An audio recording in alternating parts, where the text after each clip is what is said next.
ओम नमो भगवते वासुदेवाय नमः। कल के अध्याय में हमने जाना था कि राजा दिलीप शिकार खेलने के लिए वन में गए थे और जब वो प्यास से व्याकुल हो गए तो एक सरोवर के पास जाकर रात्रि भर वहीं पे उन्होंने विश्राम किया। और अगले दिन जब वो वहाँ से प्रस्थान करने लगे तो एक तपस्वी वहाँ पर उन्हें मिले, जिनसे राजा दिलीप ने माघ मास के महात्म्य के बारे में पूछा। तो राजा के ऐसे वचन सुनकर तपस्वी कहने लगा कि हे राजन, भगवान सूर्य बहुत शीघ्र उदय होने वाले हैं, इसलिए यह समय हमारे लिए स्नान का है, कथा का नहीं।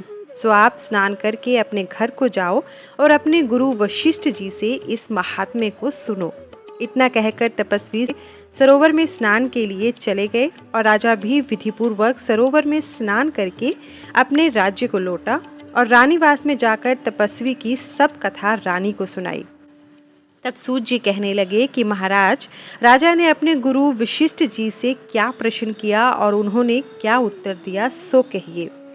व्यास जी कहने लगे, हे सूत जी, राजा वशिष्ठ ने रात्रि को सुख से सोकर प्रातः समय ही अपने गुरु वशिष्ठ के पास जाकर उनके चरणों को छूकर प्रणाम करके तपस्वी के बताए हुए प्रश्नों को अति नम्रता से पूछा कि गुरुजी, आपने आचार, दंड, नीति, राज्य, धर्म तथा चारों वर्णों के चारों आश्रमों की क्रियाओं, दान और उनके विधान, यज्ञ और उनकी विधियां, व्रत, उनकी प्रतिष्ठा तथा भगवान विष्णु की आराधना अनेक प्रकार से तथा विस्तार पूर्वक मुझको बतलाई। अब मैं आपसे माघ मास के स्नान के महात्म्य को सुनना चाहता हूँ। सो हे तपोधन, नियम पूर्वक इसकी विधि समझाइए।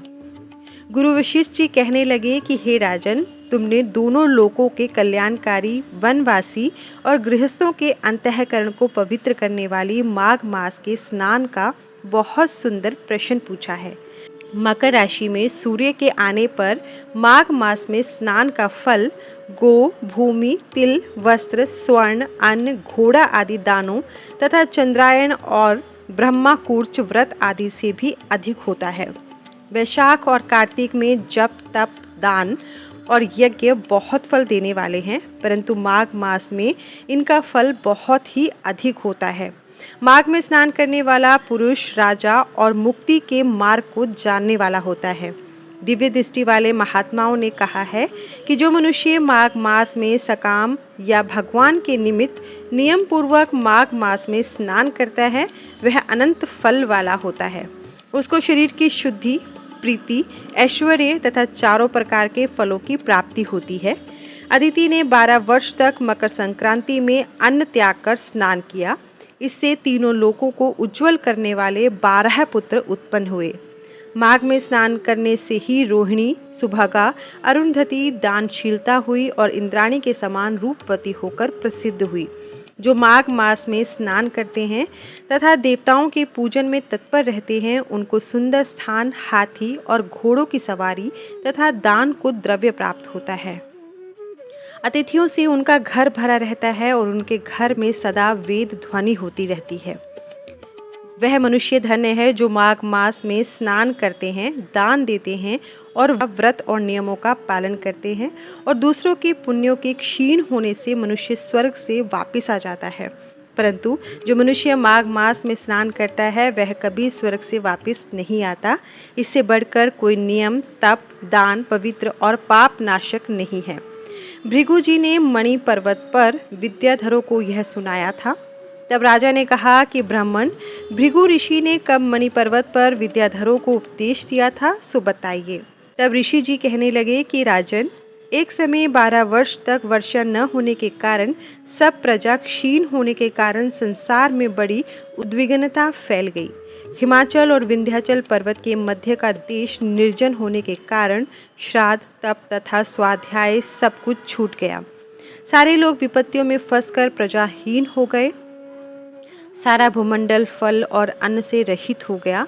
तब विंध्याचल से नीचे बहती हुई नदी के सुंदर वृक्षों से आच्छादित अपने आश्रम से निकलकर श्री भृगु ऋषि अपने शिष्यों सहित हिमालय पर्वत पर गए। इस पर्वत की चोटी नीली और नीचे का हिस्सा सुनहरी होने से सारा पर्वत पीताम्बरधारी श्री भगवान के सदृश लगता था। पर्वत के बीच का भाग नीला और बीच बीच में कहीं कहीं सफ़ेद स्फटिक होने से तारों से युक्त आकाश जैसी शोभा को प्राप्त होता था। रात्रि के समय वह पर्वत दीपकों की तरह चमकती हुई दिव्य औषधियों से पूरित किसी महल की शोभा को प्राप्त होता था। वह पर्वत शिखाओं पर बांसुरी बजाती और सुंदर गीत गाती हुई किन्नरियों तथा केले के पत्तों की पताकाओं से अत्यंत शोभा को प्राप्त हो रहा था। यह पर्वत नीलम, पन्ना, पुखराज तथा इसकी चोटी से निकलती हुई रंग बिरंगी किरणों से इंद्रधनुष के समान प्रतीत होता था। स्वर्ण आदि सब धातुओं से तथा चमकते हुए रत्नों से चारों ओर फैली अग्नि ज्वाला के समान शोभायमान था। इसकी कंदराओं में काम पीड़ित विद्याधरी अपने पतियों के साथ आकर रमण करती है और गुफाओं में ऐसे ऋषि मुनि जिन्होंने संसार के सब कलेशों को जीत लिया है, रात दिन ब्रह्म का ध्यान करते हैं और कई एक हाथ में रुद्राक्ष की माला लिए हुए शिव की आराधना में लगे हुए हैं।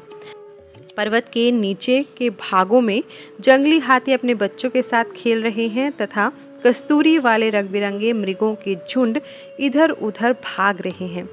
यह पर्वत सदा राजहंस और मोरों से भरा रहता है, इसी कारण इसको हेमकुंड कहते हैं।